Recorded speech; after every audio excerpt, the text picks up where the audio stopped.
الله عزالجلال یک ماه رمضان را به ما فرصت دادند که ما عبادت الله عزالجلال را انجام دادیم. روزه گرفتیم، نماز خواندیم، تلاوت قرآن داشتیم، ختم قرآن داشتیم، تسبیح و تهلیل و حمد و ثنای خدا را گفتیم.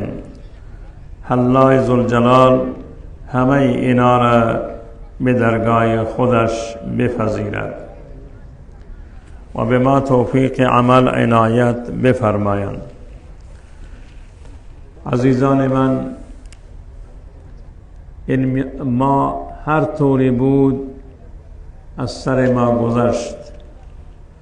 اونایی که روزه گرفتن، اونایی که شب را تا صبح در اکثر اوقاتش به عبادت پرداختن، الله عزالجلال این ماه مبارک را بر ما رد کرد.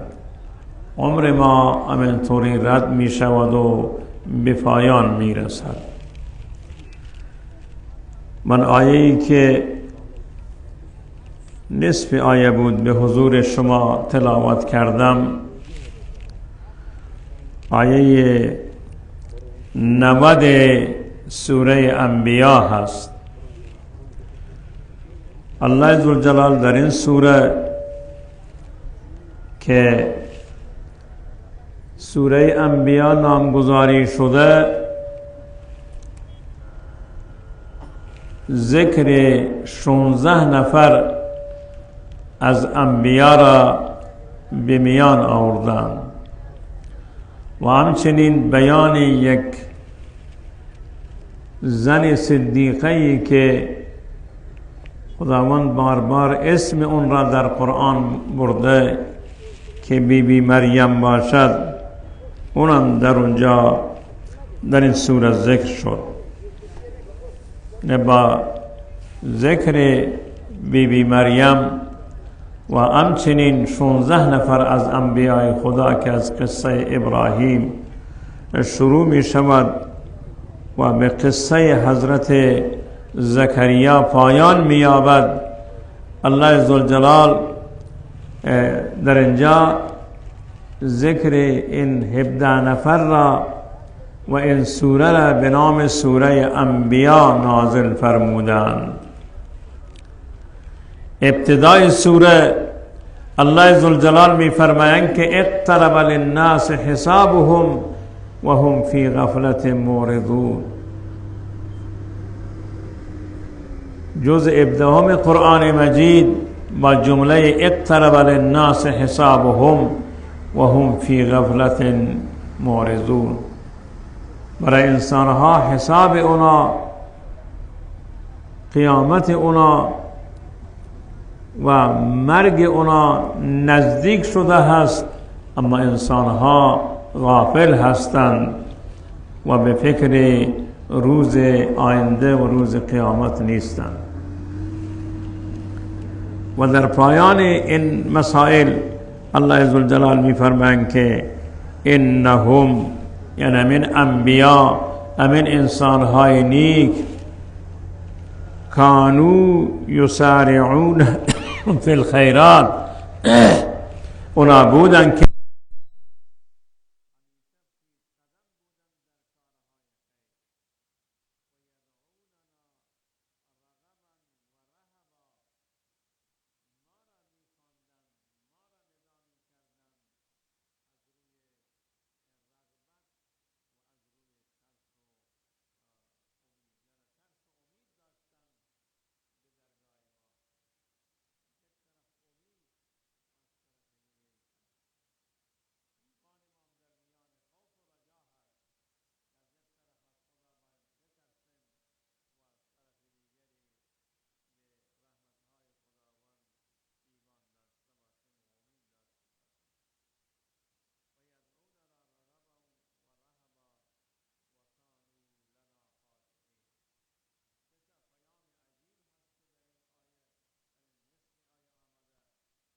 که مسابقت در خیرات داشتند، به کارهای خیر همیشه پیش قدم بودند و همچنین همیشه هر چیزی که میخواستند از الله ذوالجلال میخواستند و تقاضایشان از الله ذوالجلال بود. و سوم و کانوا لنا خاشعین، بهترین ترس همون ترس هست که ما از خدا بترسیم و ترس الله ذوالجلال در دل ما باشد. همیشه قرآن مجید صفت پیامبران را بیان می کنند و می فرمایند که بله اونا خشیه خدا در دل اونا بود. انبیا در کارهای خیر پیش قدم بودند، انبیا در دعای خیر چه امید بود و چه ترس بود پیش قدم بودند و انبیا بودند که خداوند می فرمایند که وکانوا لنا خاشعین. ابتدای سوره گویا که تهدید هست که خداوند در ابتدای سوره تهدید می کنند که حساب شما نزدیک شده نصاب شما نزدیک شده هست و غفلت را از خود دور بگردانید. خدای متعال در پایان ذکر انبیا این سه صفت را بیان می کند. انبیای خدا برای ما حجت و الگو هستند. انبیای خدا افرادی هستند که خدای متعال می فرمایند که رسولا مبشرین و منذرین لئلا یکون للناس علی الله حجة بعد الرسول و کان الله عزیزا حکیما. در سوره نساء آیه 165 خداوند وقتی که تعداد از انبیاء خود را در اونجا در همون سوره نساء ذکر می کنند، می فرمایند که بالاترین حجت روی زمین انبیاء خدا هستند. بالاتر از انبیا دیگه حجت وجود ندارد. بالاترین حجت انبیاء علیهم السلام هستند. انبیاء خدا هستند، رسول الله هستند که اونا بالاترین حجتند، بالاترین دلیلند و روز قیامت هم اولین گروهی که اونا را خداوند به میدان محشر میارد و جیء بالنبیین، انبیاء را خدا میارد و از اونا سوال میکند یوم یجمع الله الرسل ماذا اجبتم. خداوند انبیاء را جمع میکند و از اونا سوال میکند که به شما چه جواب دادند. شما ربطی در دنیا در میان مردم در میان امتها به شما چه جواب داده شد؟ آیا جواب شما مثبت بود؟ شما را قبول کردند، به شما ایمان آوردند، آیین شما را پذیرفتند، توحید را پذیرفتند، احکام را پذیرفتند یا نه؟ انبیاء خدا در اونجا میگویند که تا زمانی که ما در میان اونا بودیم نیک و بدشان میشناسیم، اما وقتی که شما ما را از میان اونا برداشتید ما از اعمال اونا خبر نداریم یا از باطن اونا همون زمان هم خبر نداشتیم. خدا روز قیامت به طور خاص از حضرت عیسی سوال میکنند آیا تو به مردم گفته که من و مادرم را عبادت بکنید؟ میگه سبحانک. حضرت عیسی میفرمایند آیه 116 سوره مائده هست سبحانک، خدایا تو پاک هستی. اگر من میگفتم تو میدانستی، چرا که تو از راز دل من عیسی خبر داری؟ ما قلت لهم الا ما امرتنی ان اعبدوا الله ربی و ربک. من اون چیزی که تو دستور دادی من به اونا تبلیغ کردم، نگفتم که من و مادرم را پرستش بکنید، عبادت بکنید. چنین چیزی را اصلا من نگفتم و در بیان من نبوده. و بعد می فرماید و کنت علیهم شهیدا ما دمت فیهم من در بر سر اونا گواه هستم تا زمانی که در میان آنها بودم. فلما توفیتنی، وقتی که تو من را از میان اونا گرفته، کنت انت الرقیب علیهم و انت علی کل شیء شهید. انبیاء خدا مقتدای همه هستند. وقتی که تعداد را خداوند تبارک و تعالی چنانچه که در سوره انعام هست، تعداد را خداوند از انبیا در اونجا ذکر میکنند. بعد از ذکر اونا که وقت ذکر اونا در میان است و میاد بیان می شود، بعد از اون خداوند به رسول ما می فرمایند که انبیا مقتدا هستند. اولئک الذین هدی الله، هدی الله، خداوند اونا را هدایت کرده و به هداه مقتدی. آیه 90 سوره انعام خداوند می فرمایند که امین انبیا مقتدا بودن، توی پیغمبرم به اونا اقتدا بکن. پیغمبری که رحمت للعالمین در امین سوره انبیا آمده که پیغمبر رحمت للعالمین، یا در آیه دیگری میاد که و ما ارسلناک الا کافة للناس، تو برای همه انسان ها کفایت میکنی. و ما ارسلناک الا رحمت للعالمین، توی پیغمبر رحمت للعالمین هستی. پس به خداوند تبارک و تعالی به رسول ما میفرمایند که انبیا هر کاری را داشتن تو به اونا اقتدا داشته باش. این رای همه انبیا یکی هست، همه انبیا مقتدا هستند، رای همه یکی هست. خدای متعال میفرمایند که پس به هدایت انبیا شما اقتدا بکنید. در همین سوره انبیا که همون 16 نفر که خداوند در پایان قصه اونا فرمود که اولئک انهم كانوا یسارعون فی الخیرات و یدعوننا رغبا و رهبا و كانوا لنا خاشعین. اگر ما از ابتدا نگاه بکنیم، انبیاء خدا در وقت مصیبت، در وقت گرفتاری چه کسی را صدا کردند، چه کسی را ندا کردند و چه کسی را در وقت حاجت روا دانستند. آیا به غیر از خدا دیگه کسی بوده؟ نخیر. حضرت آدم علیه السلام قرآن صراحتا در سوره اعراف می فرمایند که وقت دوچار اون مشکل شد، دوچار اون ذلت شد، فرمود که ربنا ظلمنا انفسنا و ان لم تغفر لنا لنکونن من الخاسرین. ای خدا، ما بر خود ستم کردیم، به اشتبرین جای ما بود نه کره زمین، اما ظلم کردیم بر خود، بر سون نقصان کردیم که از به اشتبرین روی کره زمین آمدیم. و ان لم تغفر لنا، اگر تو ما را مغفرت نکنی و ترحمنا، بر ما رحم نکنی، لنکونن من الخاسرین، ما از خاسرین میشیم. در وقت گرفتاری، در وقت مصیبت و معصیت، حضرت آدم از خدا خواست که ما را مغفرت بفرما.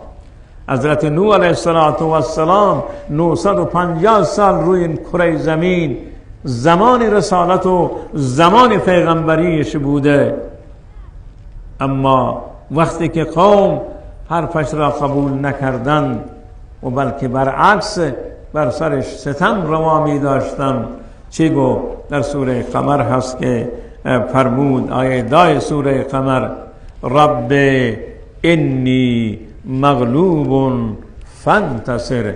ای خدا، من امروز مغلوب شدم، من توانی ندارم که با این قوم گمراه مقابله بکنم.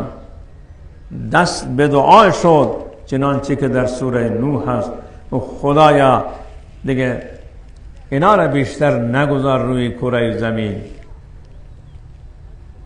هر روز مکر و حیله می کردن در مقابل حضرت نوح و هر روز گستاخی و بیادبی داشتن همونطوری که خداوند در سوره یاسین میفرمایند یا حسرتا علی العباد، حسرت بر بندگان، ما یأتیه من رسول الا كانوا به یستهزئون. هیچ پیغمبری نمی آمد مگر به مسخره و استهزایش می گرفتند. به جای اینکه حرفش را قبول کنند، به اون ایمان بیارند و اون را به عنوان الگوی خود بشناسند، اونا چه کار میکردن؟ برعکس مسخرهش میکردن. برعکس میگفتن این بشری هست، ما به اون ایمان بیاریم. و همیشه میگفتن به حضرت نوح که کذاب اشر، گفت ام دروغگوی، ام خیلی خودخواه و خود را بزرگ میداند که میگوید به من ایمان بیارید، به من بگوید لا اله الا الله، نوح نبی الله بگویید.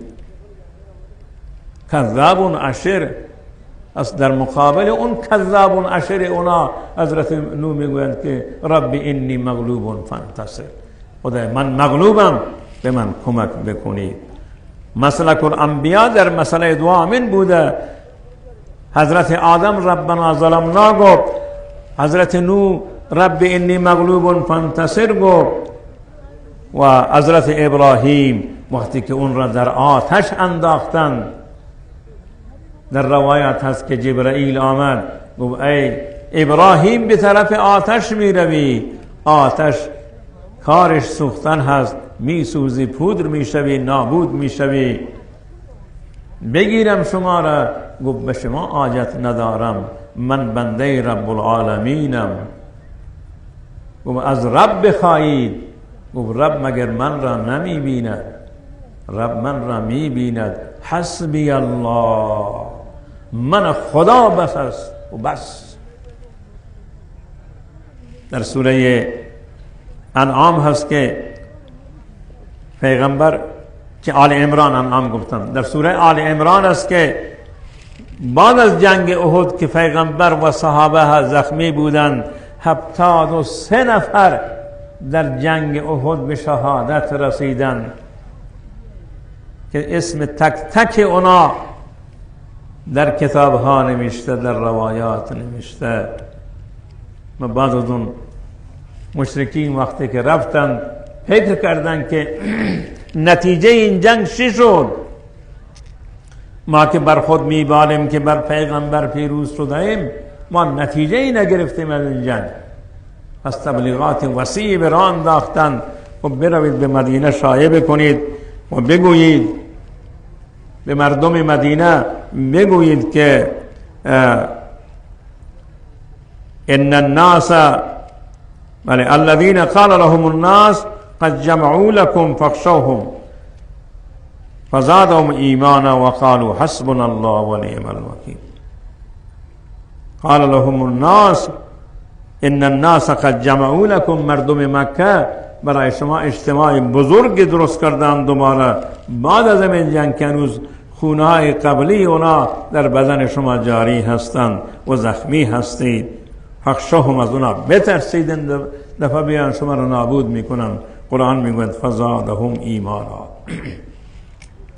ایمان اونا اضافه شد، این نور ایمان اونا اضافه شد.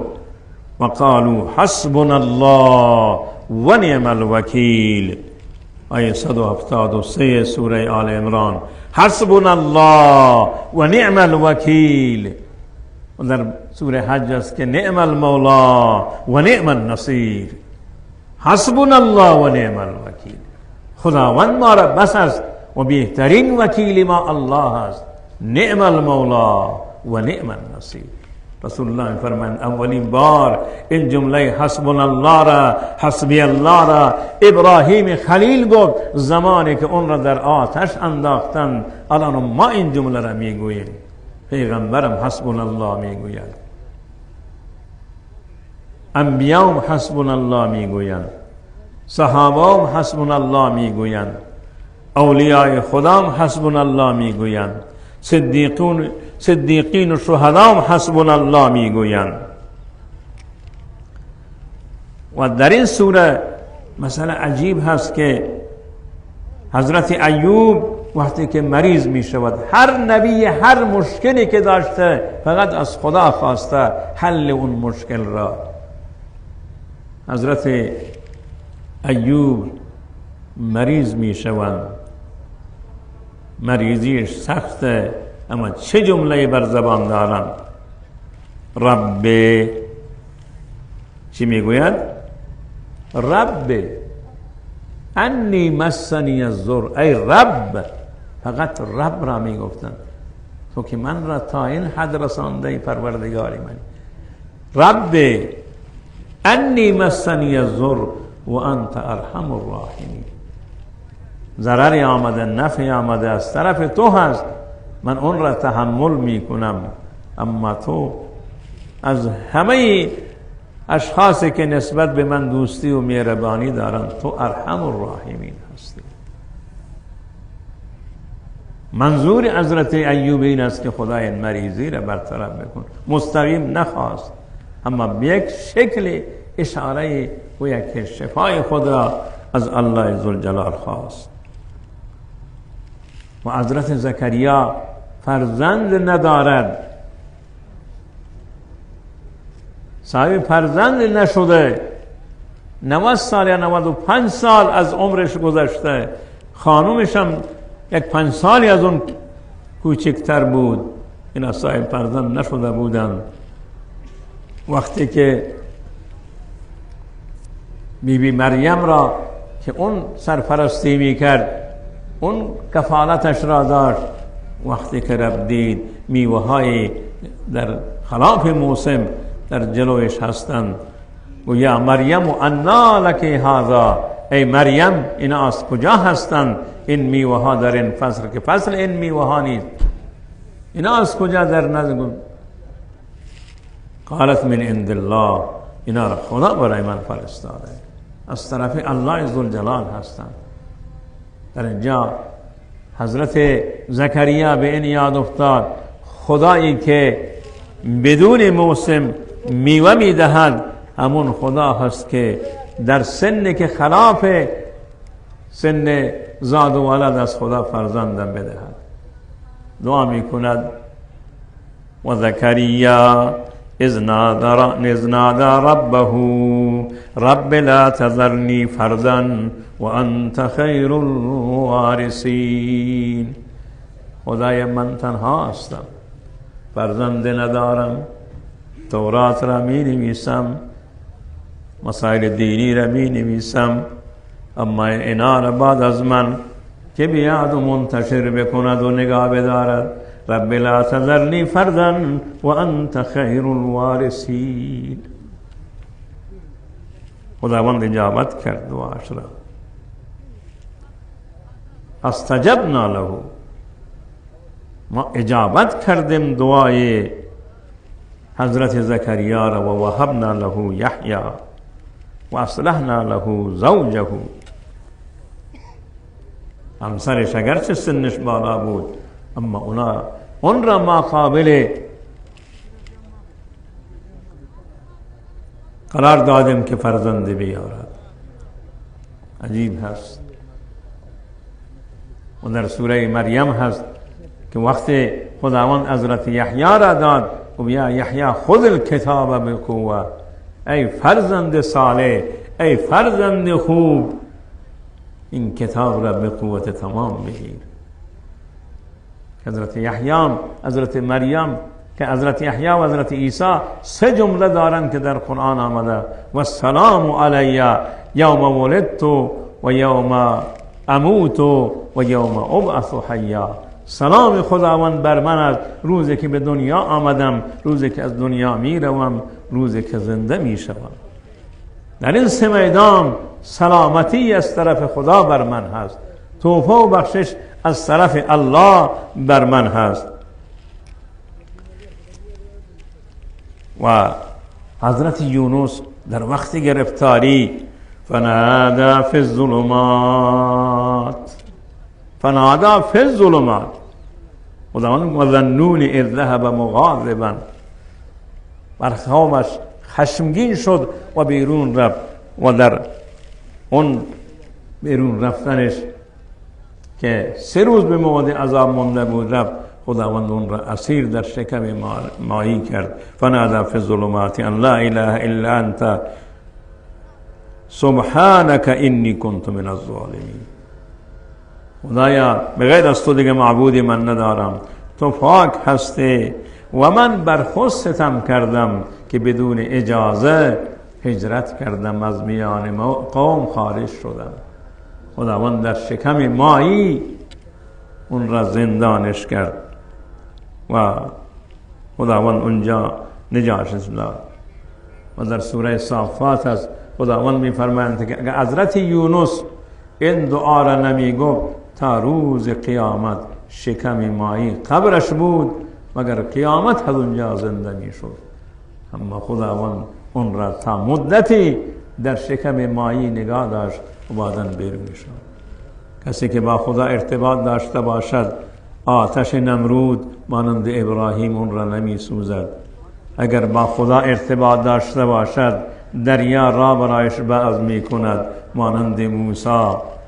پیش فرعونان بگو حرفی کلیم تا کند ضرب تو دریا را دونیم. و همچنین خدای متعال از انبیا ذکر کرده که اونا هر یکی به مصیبتی گرفتار شدند، چیزی که خواستند از خدای متعال خواستند، به خدا پناه بردند. پناه بردن به خدا و به پیغمبر ما هم بگوید که قل اعوذ برب الفلق، قل اعوذ برب الناس، ملک الناس، اله الناس. پناه به خدا ببر. 17 مورد در قرآن مجید لفظ اعوذ، فاستعذ بالله، اعوذ بالله، معاذ الله، استو بربی، 17 مورد در قرآن مجید آمده. همه پناه بردن. 16 موردش پناه بردن به خدا هست. یک مورد را خداوند به عنوان شرک تلقی کردن که در سوره جن هست.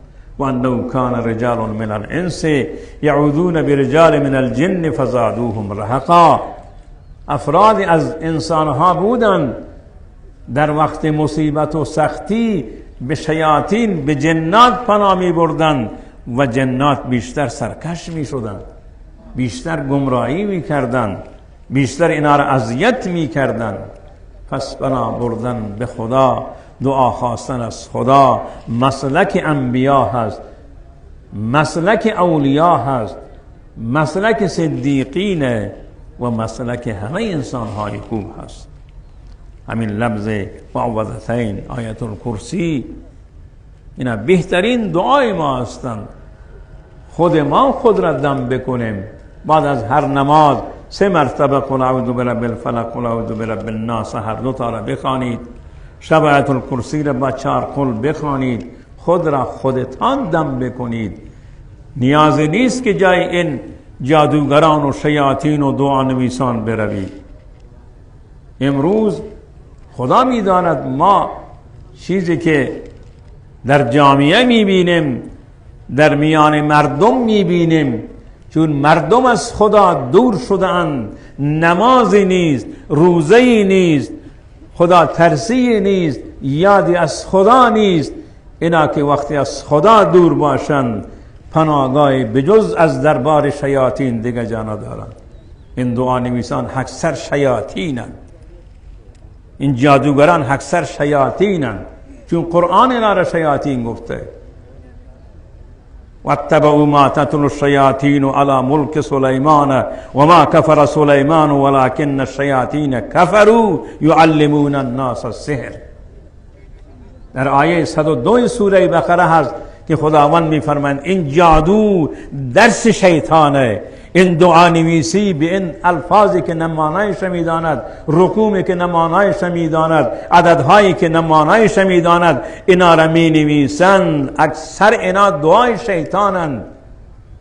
حالا امروز مردم را فریب میدن، من دعای بلاگردانی به شما میدهم، ما تیربند به شما میدهیم، مدفوع سگی را و پوست سگی را و جانوری را به گردن یک جوان مسلمان میدهد، به بازویش میبندد که تو هیچ آسیبی به شما نمیرسد.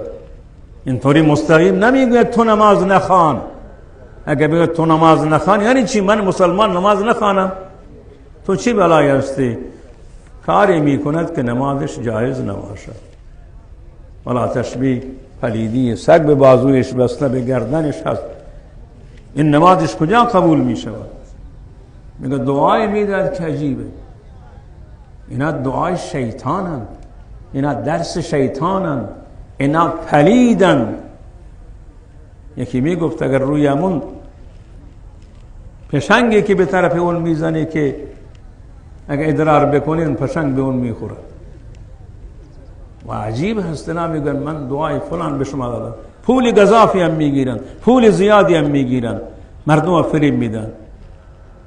همونطوری که در سوره فلق هست من شر النفاثات، امروز اکثر خانم های بی سواد، بی دین، لاابالی که یک صفحه از قرآن بلد نیستن دعا نویس شدن. از خدا بترسید، ما شاهد در شما هستیم که از خدا بترسید، جایی نروید که نه شیطانن ام پول شما را میگیرن، ام دین شما را میگیرن، ام ایمان شما را میگیرن، ام عبادت های شما را با اون پلیدی سگ باطل میکنن. هر کسی که برود فقط 4 جمله بلدن. دخترها را میگن شما را بخت شما را بستن، خانم هایی که بچه نمیارن شما را شکم بند کردن. من در زمانی که تبلیغ میشد از طرف بیداشت که فرزند کمتر و آسایش بیشتر، من همون زمان گفتم اگه اینا راست میگویند برن استخدام بیداشت بشوند، خانم هایی که زنانی که بچه نمیخوان به اونا تعویض ده بود و خاطر جمع باش، بچه نمیاری تو ما شکمت بسته. اما میدانم مردم که نمیدانم شکمش بسته باز چطوریه، اینا را فریب میدن. از بستن شکمش ولا تشبیه رحمش که بسته که اونجا اصلا نطفه قرار نگیرد. اینا دروغن. یکی میره و شما را جادو کردن، طلسم شما را نابود میکنن، اینقدر هزینه دارد. یا کسی بر جن در بدن شما، این دیگه طوری پریشان میشد. جن، انسان که اسم جن می در بدن شما، جن لشکری با شما، اینا دیگه باور میکنه. بعض وقت جای من میان میگه من رفتم فلان جا گفتن شما را جادو کردن، طلسم جن. اون کمی که میخوانم میبینم نه، من گفتم نه جن در بدن شماست و نه جادویی. برو خاطر جمع نمازت بخوان، معوذتین بعد از نماز بخوان، آیت الکرسی رو با 4 قول شب بخوان، راحت بخوان، هیچ وسوسه‌ای به خود را ندهید. اینا همه دکان باز کردن برای دکان پلیدی و رسوایی باز کردن برای چاپیدن مردم، و مردم به این تعویض فروشان باطل به اینا رجوع میکنند. یکی گوسفند سیاهی میخواد، یکی سفیدی میخواد، یکی گوساله‌ای میخواد. الان میگن گوسفند گران شده، کمی میگن بغلمو یا بطی پلان چیزی بیار، خونه بکن، در حالی که اون خون پلیدی شیطانه و اون جایز نیست، ایمانش را میگیره از اون. ولی اینا مسائلی بودن که به حضور شما بیان میکنم انشاءالله، که همونطوری که بیان شد نماز خود را سر وقت بخوانید، روزه را که گرفته اید اگر خدای ناخواسته از شما خطای سجده روزه را یک روز خورده اید، دوباره یک بیشتر خورده اید، انشاءالله اون آرام قضایی بیارید. زکات مال خود را بیرون بکنید و خصوصا مراکز دینی را، حوزه علمیه بر اثر این کرونا درآمدی ندارن، جای علما نمیتوانند بگردن، مردم هم کمک های خود را چنان که دل میخواهد به حوزه نمیرسانند. به حوزه علمیه کمک بکنید، خصوصا حوزه که ما داریم هزینه هایش خیلی زیاد هست، انشالله اونجا کمک های خود را بدهید. من چند جمله را میگویم و اینا توصیه من بودن که مانند انبیا پیش قدم به طرف خیرات باشیم، مانند انبیا خدا را مد نظر بگیریم، چه به امید و چه از ترس فقط خدا را داشته باشیم و از اون بترسیم و از خدا بترسیم. جنایت‌های هولناکی که در این روزها رخ دادن همونا را میخوام یادآوری بکنم و انشالله که وقت نماز هست. جنایت هولناکی که در مدرسه کابل رخ داد که تعداد زیادی از دانش آموزان و اون افرادی که در اونجا درس میخواندن رخ داد. واقعیت این جنایت هولناکی بود. پیغمبر اسلام میفرمایند وقتی شما به میدان جنگ میروید، لشکری را که بدرقه میکرد به طرف انسانهایی که اونا دین به خدا نداشتن، به رسول الله نداشتن و در مقابل مسلمانان بودن، وقتی که اونا را میفرستاد گفت شما که میروید اونجا ببینید هیچ سالمندی را، پیرمرد و پیرزنی را نگاه کنید، به اون تعرض نشود، به خانمها تعرض نشود، به کودکان تعرض نشود، به اصحابی که عبادتهای کنیسه و صومعه را دارند، یعنی به روحانیون امون غیر مسلمانان هم تعرض نکنید. اونا با کسی کار ندارند، در امون عبادتخانه خود همونجا مشغول عبادت هستند. و امروز ما میبینیم که کودک کشتن، زن کشتن و علما کشتن و انسان هایی که واقعا مظلومن اونا در این کره زمین کشته میشوند. در افغانستان چه اندازه در همین سال گذشته جنایت شد که علمای برجسته، انسانهای برجسته، انسانهای خوب را که بیگناه هم بودن به شهادت رساندن. این واقعیت جنایتن، باید امت مسلمه به خود بیاد. و همچنین جنایاتی که امروز شما در همین خبرهای روز میشنوید که چه اندازه تعداد زن و کودک در فلسطین در کرانه باختری رود اردن و همچنین در مسجد الاقصی در قدس شرقی و همچنین در غزه چه اندازه مسلمانان کشته می شوند. الان دیگه ساختمان های مسکونی را رژیم صهیونیستی به هدف میگیرد و هواپیماهایش و توپ و تانکش همه به طرف انسانهای عادی اونا هدف خود را میگیرند. واقعا جنایتی هست که هیچ بشری اون را قبول نمی کنند. نمیدانم شورای امنیت اگرچه جلسه اضطراری قرار میدهد نتیجه ای ندارد.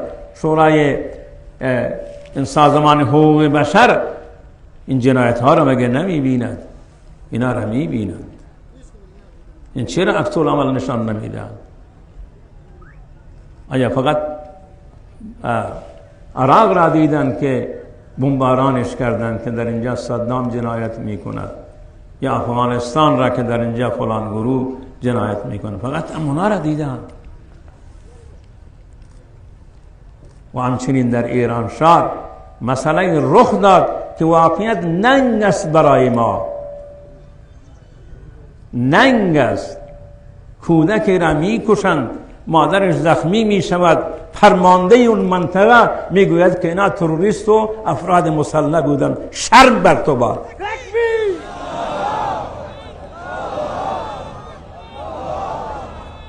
آیا این کودک مسلح است؟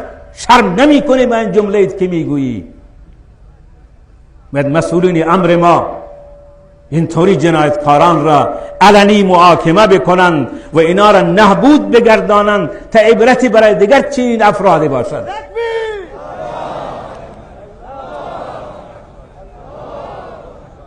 ما برای غزه گریه میکنیم، ما اون رژیم را میگم کودک کش.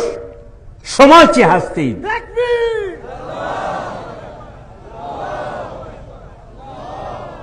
آیا مسئولین امر صدای مردم را نمیشنوند؟ گریای مردم را نمیبینند، نمیشنوند؟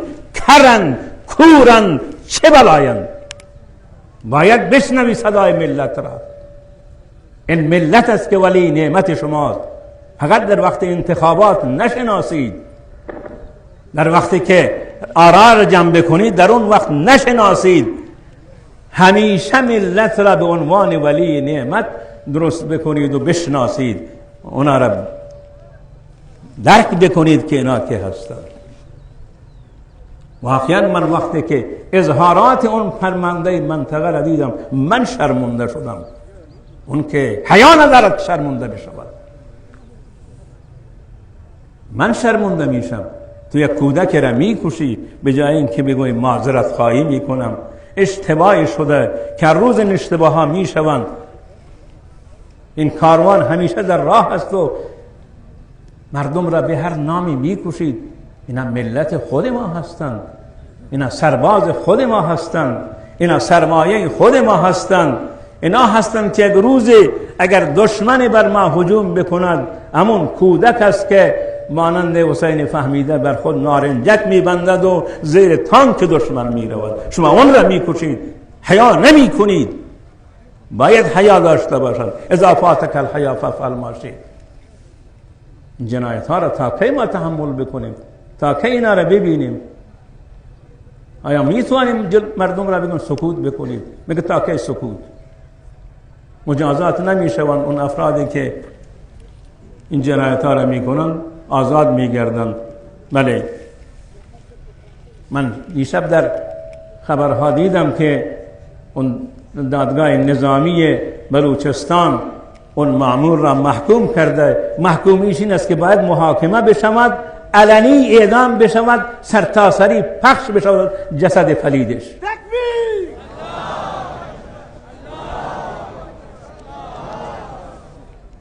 ولی ما این چیز را میخواهیم. این خواسته همه ماست. ما به عنوان زبان مردم اینا را میگوییم. این خواسته همه ملته. خواسته زن هست، خواسته مرد هست، خواسته پیر هست، خواسته جوان هست. جوانان را تا کی ما ساکت نگاه بداریم؟ و انشاءالله که صدای ما به گوش اونا برسد. انسانهایی که در راس امور هستند. مسئول یعنی چی؟ مسئول یعنی بس جوابگو باشد. مسئولین باید جوابگو باشند. در هر وزارت و در هر صدارتی هستند باید جوابگو باشند. جواب ملت را بدهند، جواب این جنایت ها را بدهند. و این خواسته ما هست که ما در ایران شاهد کودک کشی نباشیم، در جمهوری اسلامی شاهد کودک کشی نباشیم، زجه و آوناله مادران نباشیم. در فلسطین میبینیم بس ماره، در لبنان میبینیم بس ماره، در یمن میبینیم بس ماره، در افغانستان میبینیم بس ماره، در بوسنی و ارزگوین و میانمار و غیره میبینیم، در چین میبینیم بس ماره. مسلمانان ایغور در چین واقعا مظلومن. اجازه روزه گرفتن که یک عبادت بدنی شخصی هست ندارند. خداوند این حکومت چین را نابود بگرداند، ظالمین را خداوند نابود بگرداند، اینا را از کره زمین جمع بکند که دیگه بر بشریت اینا ظلم نکنند. و مردخانه‌هایم در اینجا هستند انشاءالله، عزیزانی که کارت به امرا دارند و میخوان پول واریز بکنند، اونا در خدمت اونا هستیم. پول انشاءالله نقدی که اینجا حاضر هستند عزیزان در صفا میاند، انشاءالله که اون پول را جمع بکنید. جزاکم الله خیر. بله بشینید انشاءالله که نماز بعد از همین که کمک جمع‌آوریشون نماز شروع میشد. بشینید، این طرف حاشیه اشغال نکنید، این طرف اون طرف نیستید، بیاید سر صفا بنشینید که انشاءالله امین کمک که جمع شد انشاءالله بلا فاصله ما نماز را شروع میکنیم. هرچی سریعتر بهتر. بشینید، سر جایتان بشینید، همونطوری اونایی که استادان بشینن. بسم الله.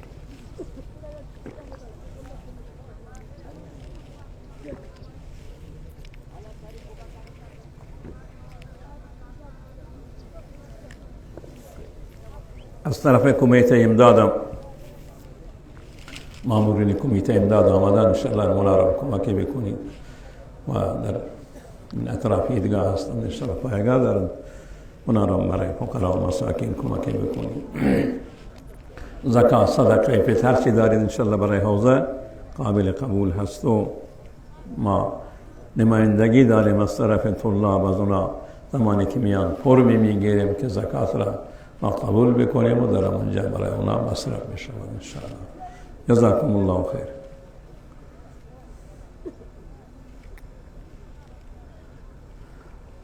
و توصیه دیگری که دارم همین هست که ما در وضعیت بحرانی کرونا قرار داریم. حالا کرونا هر روز رنگ عوض می کند، گاهی انگلیسیش هست و گاهی چینیش هست و گاهی انگلیسیش هست و گاهی برزیلیش هست و گاهی هندیش هست. به هر حال مریضی همون یک مریضی هست. این قدرت خداوند هست که انسانها که مانند اقوام سرکش گذشته میگن من اشد من قوه، چه کسی توان بیشتری از ما دارد. خداوند در سر تا سر دنیا، اینو گوش بکنید، در سر تا سر دنیا 5 گرم ویروس ناشناخته را ویل کرده که هر روز رنگ عوض میکنه. چه اندازه از ما را کشت. 5 گرم میگه ونز کل ویروس کرونا میگه در کل دنیا به اندازه 5 گرمه. دانشمندان و کارشناسان میگه یعنی این که ما عاجزی خود را بدانیم. گفته سعدی که میگوید خداوند حتی یک نعمت کوچکی را از ما بگیره نمیتواند. همین که از گلوی ما آب پایین نرود میتوانیم گلوی خود را آماده بکنیم که این آب را فرو بره. همین که لیوان آب را خوردیم دوباره خداوند این را در بدن ما حفظ کرد. آیا میتوانیم که این را بدن خود دفع بکنیم؟ که نمیتوانیم. پس عاجزی ما من جا هست، باید ما بندگان عاجز خدا باشیم. گفتم همون طوری که انبیا همه چیز را از خدا خواستن، مریضی را شفایش از خدا خواستن، فرزند داشتن فرزند را از خدا خواستن. و چیز جالبی هست که همین دعای حضرت یونس را در اینجا حدیث نوشته که کسی اگر نعم دعوت الذنون اذ هو فی بطن الحوت، رسول الله فرماید که اون چی است لا اله الا انت سبحانك انی كنت من الظالمین فانه لم يدع بها مسلم ربه فی شیء قط الا استجاب له. حدیثی هست در اینجا نوشته در ضمن تفسیر. بهترین دعا دعای حضرت یونس. زندانی از من تقاضا میکنند، ما زندان هستیم و شبهه شده است، ناحق هم هست، ما زندان هستیم. من میگم دعای حضرت یونس را بخوانیم. اونایی که میگن ما فرزند نمیشویم میگن دعای حضرت زکریا را بخوانیم. اونایی که میگن ما مریض هستیم دعای حضرت ایوب را بخوانیم. اونایی که میگوید ما گرفتار هستیم، من میگویم که اون بعضم دعای حضرت یونس را بخوانید. گناه و معصیت شده دعای حضرت آدم را بخوانید. اینا همه برای ما الگو هستند. خب جزاکم الله.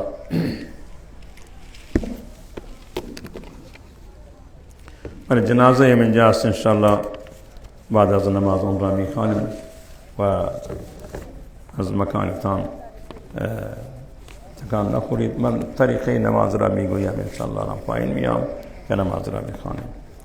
طریقه نماز ما 2 رکعت واجب این وقت است، عید فطره. اول نیت نماز را میکنید 2 رکعت واجب این وقت و بعد از اون تکبیر گفته می شود. الله اکبر دستا را به گوش میبریم و میبندیم. سبحانك اللهم خوانده می شود. بعد اون 3 تکبیر زواید هستند. این تکبیر 2 تکبیر زواید هستند. 3 تکبیر زواید هستند. بعدم قراشون رکعت اول که تمام شد، بعد دوباره رکعت دوم بلند می شویم و قرائت خوانده می شود. بعد اون به جای رکوع تکبیر می گویم دشت به گوش می رود و 3 تکبیر زواید، تکبیر 4م تکبیر رکوع. این تکبیر سنت نیست، واجب هست. انشاءالله که طریقه نماز را می دانید، سالها نماز خوانده اید. و 9 خرداد سوال کردن که در سایه حوزه ثبت نام حوزه شروع می شود.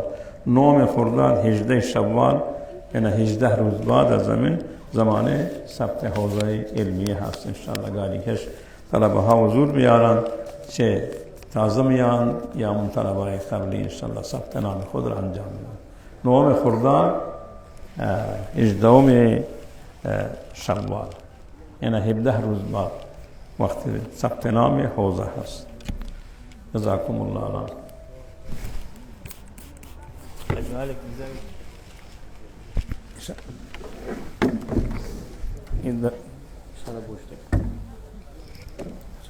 این چطور لگانا نظر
جمعیت بعض تجهیزات سیدانی که صاحب باشه چشم انشاءالله.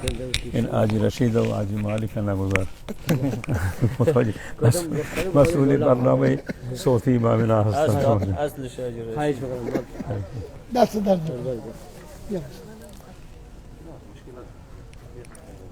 صفحه را با فاصله رعایت بکنید. جزاکم الله.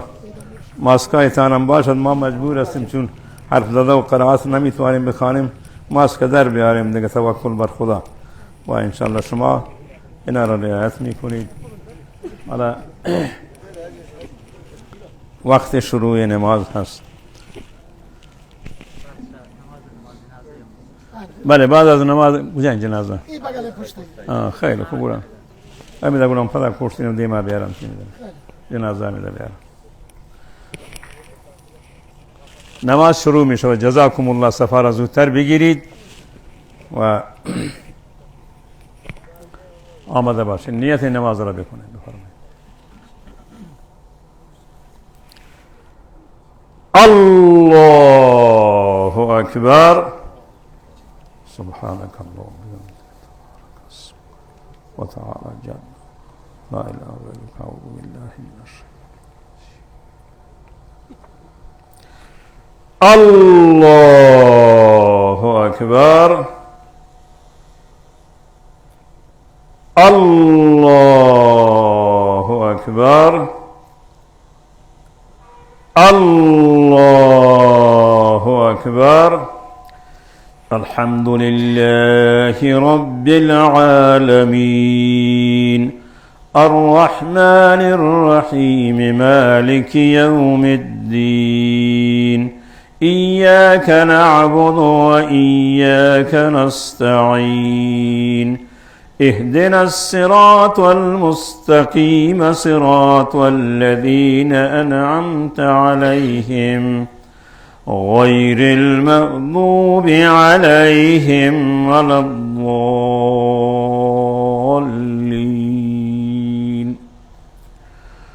والضحى والليل إذا سجى ما ودعك ربك وما قلى وللآخرة خير لك من الأولى ولسوف يعطيك ربك فترضى ألم يجدك يتيما فآوى ووجدك ضالا فهدى ووجدك عائلا فأغنى فأما اليتيم فلا تقهر وأما السائل فلا تنهر وأما بنعمة ربك فحدث. الله أكبر.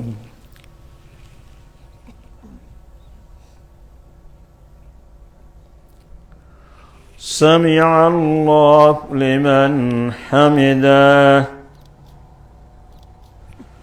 الله أكبر.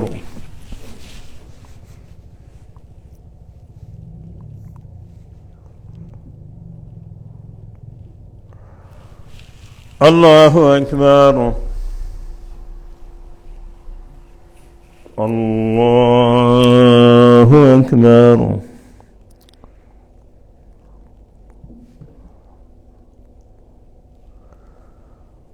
الله أكبر.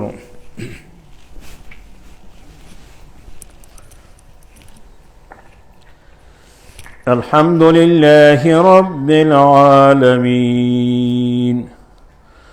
الرحمن الرحيم مالك يوم الدين إياك نعبد وإياك نستعين اهدنا الصراط المستقيم صراط الذين أنعمت عليهم غير المغضوب عليهم ولا الضالين.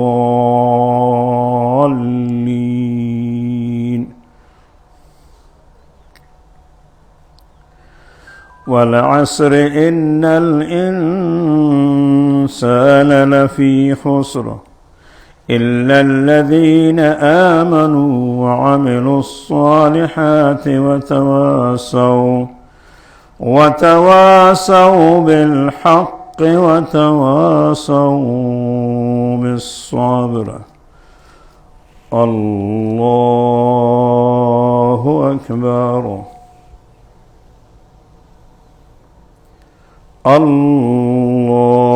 الله أكبر. الله أكبر.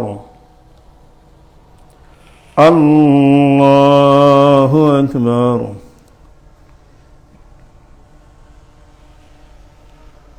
سمع الله لمن حمده. الله أكبر.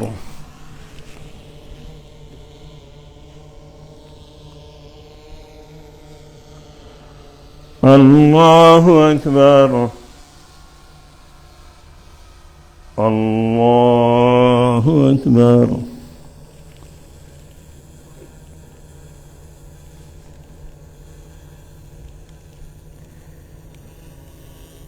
الله أكبر.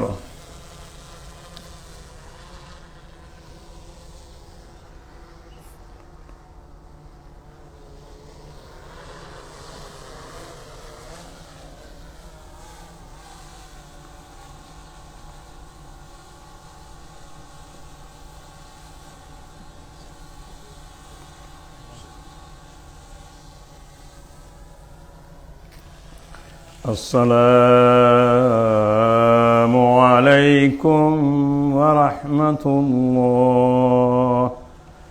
السلام عليكم ورحمة الله. الله أكبر. الله أكبر.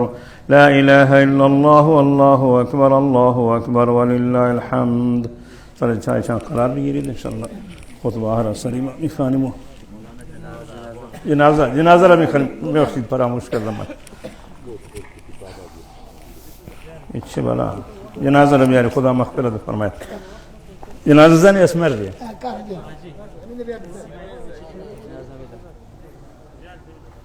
इन्हें जाके मरते हैं जाने